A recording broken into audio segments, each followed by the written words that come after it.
আসসালামু আলাইকুম, সবাই কেমন আছেন? নতুন কিছু টিপস নিয়ে আবার এসে পড়েছি। আজকে দেখাবো ফেলে রাখা অনেক কিছুই থাকে যেগুলো আমরা অনেক দিন ব্যবহার করি, তারপর চিন্তা করি এগুলো ফেলে দেবো বা সরিয়ে ফেলবো। তো আমি বলবো ফেলে না দিয়ে এটাকে আবার রিসাইকেল কিভাবে করবেন। তো চলুন ভিডিওটা শুরু করা যাক, সবাই সাথে থাকবেন। আজকের প্রথম টিপসটি হচ্ছে এমন ফুলদানি নিয়ে। এটা কিন্তু একটা টিস্যু পেপার দিয়ে একটা ক্রিয়েটিভিটি ছিল যে ফুলদানিটা খুবই শক্ত মজবুত কিন্তু অনেক পুরনো হয়ে গেছে। তো এই ফুলদানিটা আসলে এতদিন ফুল রাখিনি, তো এই জন্য আজকে চেষ্টা করেছি যে এমন একটা জিনিস কাজে লাগাই যেটা আসলে ঘরেই আছে, কেনার কোনো প্রয়োজন নেই। তো অনেকে দেখতে পেরেছেন এটা একটা প্লাস্টিকের ঝাড়ু। আসলে এটা আমার ঘরে একটা বাড়তি ছিল, যে বাড়তি ঝাড়ুটা প্রয়োজন নেই, এটা এতদিন যাবৎ ফেলে রেখেছি। তো আজকে ভাবলাম কেননা আজকে এই ক্লেগুলো দিয়ে এটাকে খুব সুন্দর করে কাজে লাগাই। জি হ্যাঁ, যদি মনে করেন ঘরে এমন কিছু আছে যেটা আসলে আপনার কোনো কাজে লাগছে না, চেষ্টা করবেন সেটা দিয়ে একটু ক্রিয়েটিভিটি করার, আপনার ঘরটাকে ডেকোরেট করার। তো এই যে দেখুন, আমি একটু ক্লেগুলো দিয়ে ছোট ছোট করে বল আকারে শেপ করে এই ঝাড়ুর প্রতিটা জায়গায় জায়গায় আটকে নেব। কালার কম্বিনেশন অবশ্যই একটু খেয়াল রাখবেন যেন দেখতে একটু সুন্দর লাগে। তো এখানে আমি এক এক করে নিচ্ছি। কে কোথা থেকে আমার ভিডিও দেখছেন তো অবশ্যই কমেন্ট বক্সে জানাবেন, আমি অনেক খুশি হব আপনাদের কমেন্ট পেয়ে। যারা আমার চ্যানেলে নতুন আছেন তারা প্লিজ আমার চ্যানেলটা সাবস্ক্রাইব করবেন, পাশের বেল আইকনটা প্রেস করে রাখবেন। আপনাদের জন্য অনেক কষ্ট করে ভিডিওগুলো তৈরি করি, দেন এটাকে এডিটিং করে আপনাদের কাছে নিয়ে আসি। তো এই যে আমাদের যে একটা কষ্ট, সেটাতে অবশ্যই সফলতা তখনই হয় যখন আপনারা চ্যানেলটার ভিডিওটা দেখে অবশ্যই একটা কমেন্ট করে যান বা যারা সাবস্ক্রাইব করেন, তখনই আমাদের মনটা উৎফুল্ল হয়ে যায়। তো আপনাদের সাথে কথা বলতে বলতে আমি কিন্তু আমার পুরোটা কমপ্লিট করে ফেলেছি। পুরোটা দেখাতে গেলে আসলে অনেক লং ভিডিও হয়ে যেত। তো দেখুন, আমি এখানে pink, purple and white colour কম্বিনেশনে খুব সুন্দর করে কিন্তু ঝাড়ুটা দিয়ে একটা ফুলদানি তৈরি করে নিয়েছি ফুলসহ। তো দেখতেই পারছেন, এখন কিন্তু দেখতে খুব সুন্দর লাগছে, একদম ছড়িয়ে রয়েছে এই প্লাস্টিকগুলো। দেখলে কেউ বুঝবেই না এটা আসলে আপনার ঘরে একটা প্লাস্টিক ঝাড়ু ছিল। আশা করি আপনাদের সবার এই টিপসটি ভালো লাগবে। যদি ভালো লাগে অবশ্যই ফ্রেন্ডস অ্যান্ড ফ্যামিলির সাথে শেয়ার করে দেবেন। পুরনো জিনিসকে কিভাবে রিসাইকেল করবেন তা অবশ্যই আপনার ভেতরের প্রতিভা কাজে লাগিয়ে দেখতে পারেন। এখানে দ্বিতীয় টিপসটি শেয়ার করছি, সেটা হচ্ছে আমরা যখন বাজার থেকে ঝাড়ু নিয়ে আসি, তো ঝাড়ু আনার পর সবচেয়ে বড় সমস্যা হচ্ছে ঝাড়ুর যে ফুলগুলো, সেগুলো কিন্তু দেখবেন ঘর ঝাড়ু দিতে গেলে সারা ঘর ময়লা হয়। তো এখানে আমি আপনাদের দেখাচ্ছি ঝাড়ুটা দিয়ে। এই যে দেখুন, ঝাড়ু যতবার ঝাড়া দিচ্ছি নতুন ঝাড়ু থেকে কিন্তু এক প্রকারের গুঁড়া গুঁড়া ফুল বের হয়। এই যে দেখুন কত পরিমাণ ময়লা বের হয়েছে। এটা কিন্তু ঘরটাকে পরিষ্কার তো করেই না, আরও বেশি ময়লা করে। তো এটার জন্য আমরা যে কাজটা আগে করতাম সেটা হলো ঝাড়ুটাকে আমরা ফ্লোরের মধ্যে জোরে জোরে বাড়ি দিয়ে নিতাম, যার জন্য কি হয় ঝাড়ুর কিন্তু কোয়ালিটি নষ্ট হয়ে যায়, প্লাস ঝাড়ুর ফুলগুলো কিন্তু অনেকটা অকেজো হয়ে আসে, জায়গা জায়গা থেকে ছুটে যায়। তো এটা না করে আমি বলবো আপনার ঘরে পুরনো চিরুনি যদি থাকে সেটাকে কাজে লাগান। পুরনো একটা চিরুনি নেবেন, নিয়ে ঝাড়ুটাকে এভাবে ধরবেন, ধরে দেন এই চিরুনি দিয়ে আমি জাস্ট এইভাবে করে আছড়িয়ে দেখাবো। চিকন পাশ দিয়ে জোরে জোরে আছড়াবেন। এতে কি হবে, আপনার ঝাড়ু থেকে যে বাড়তি ফুলগুলো থাকে সেগুলো কিন্তু অতি সহজে ঝরে পড়ে যাবে।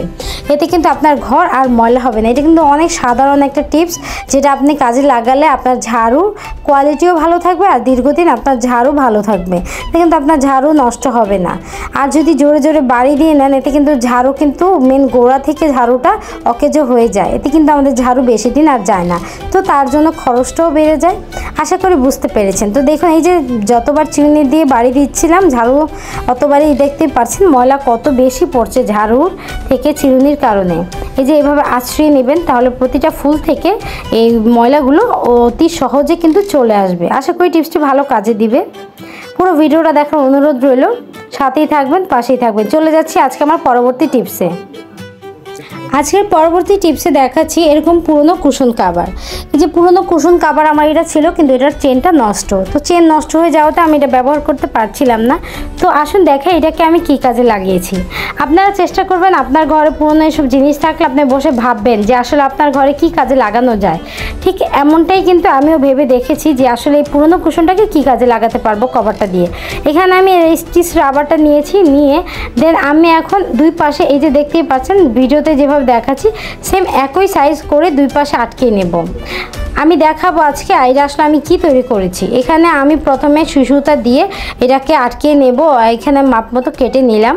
তো আমি এটা করতে করতে আপনারা তাড়াতাড়ি আমার চ্যানেলটা সাবস্ক্রাইব করে আসুন, পাশে বেল আইকনটা প্রেস করে দেবেন। ফ্রেন্ডস অ্যান্ড ফ্যামিলির সাথে শেয়ার করবেন যেন আরও মানুষ এটা দেখতে পারে আর কাজে লাগাতে পারে। আপনার আর আমার কিছু শেয়ারে যদি আরেকজনের উপকারে আসে বা আরেকজনের কাজে দেয় তাহলে আমি মনে করব এটা কিন্তু খুবই ভালো কাজ। তো এই দেখতে পাচ্ছেন আমি সুই সুতা দিয়ে এটাকে একটু সেলাই করে নিচ্ছি। দেখা যাচ্ছে এটা সেলাই করে নিলে আপনার এই সাইডটা খুব মজবুত করে স্টিচ রাবারটা আটকে থাকবে। এটা হচ্ছে সবচেয়ে সহজ উপায় যেটা দিয়ে আপনি খুব সহজেই কিন্তু এটা কাজে লাগাতে পারবেন। রাবারটা এই জন্যই দিয়েছি কারণ কুশনের হোলগুলো কিন্তু একটু ছোট আকারে হয়। এটার ভেতর কিন্তু আপনি কুশন ছাড়া বা কোনো প্রকার মশারি কাপড় চোপড় ছাড়া কিছুই রাখতে পারবেন না। কিন্তু আমি আজকে দেখাবো এটা দিয়ে আপনি কিসের কভার তৈরি করবেন। এখানে আমি সুসুতা দিয়ে এটাকে খুব ভালো করে আটকে নিয়েছি। আপনারা চেষ্টা করবেন যাদের ঘরে সেলাই মেশিন আছে সেলাই মেশিন দিয়েও ট্রাই করতে পারেন। তো অবশ্যই আমি বলবো ভিডিও দেখার পর আপনি বলবেন কোন ভিডিওটা আপনার কোন টিপসটা আজকে ভালো লেগেছে। যদি ভালো লাগে সেই ভিডিওটা অবশ্যই মেনশন করে দেবেন কোন টিপসটি আপনার ভালো লেগেছে। আর অবশ্যই আমার চ্যানেলটা লাইক দিয়ে যাবেন, কমেন্ট করে যাবেন। আর যে যেখান থেকে কমেন্ট করছেন তারা প্লিজ তাদের লোকেশনটা বলবেন। অবশ্যই আমি তাদেরকে থ্যাংক ইউ জানাবো আর আমি জানতে পারবো আমার ভিডিওগুলো আসলে কে কোথা থেকে দেখেন। এখানে আমি এক এক করে দেখতেই পারছেন সেকেন্ড পাশটাও কিন্তু সেলাই করে নিচ্ছি। এই দুই পাশটা খুব ভালো মতো সেলাই হলে দেন আমি আমার নিচের সাইডের যে স্টিচটা আছে সেটাও কুশন কাভারটাতে লাগিয়ে নেব। এটা আসলে কতটা সুন্দর অর্গানাইজ একটা জিনিস তৈরি করছি সেটা আসলে পুরো ভিডিও আপনি না দেখলে বুঝতেই পারবেন না। তো এই জন্যই বলবো পুরনো কুশন কাভার ফেলে না দিয়ে বিভিন্নভাবে কিন্তু আপনি কাজে লাগাতে পারবেন। তো ভিডিওটা দেখতে থাকুন, সাথেই থাকুন। তো আমার উপরেরটা লাগানো শেষ, সেকেন্ডটাও আমি লাগিয়ে ফেলেছি দেখতেই পারছেন। এখন চলুন দেখাচ্ছি এটাকে আমি কি কাজে লাগাবো। এটাকে আমি ঘরের একটা জিনিস তৈরি করেছি, ঘরের চেয়ারের কভার। এখানে দেখতেই পাচ্ছেন এই চেয়ারটা অনেক পুরনো, তো উপরের পাশটা আসলে ঢালান দেওয়ার কারণে অনেকটা কিন্তু চামড়া অনেকটা নষ্ট হয়ে গেছে। সেটা ঢেকে রাখার জন্য আমি কুশন কভার দিয়ে এই চেয়ারের কভারটা তৈরি করে নিয়েছি।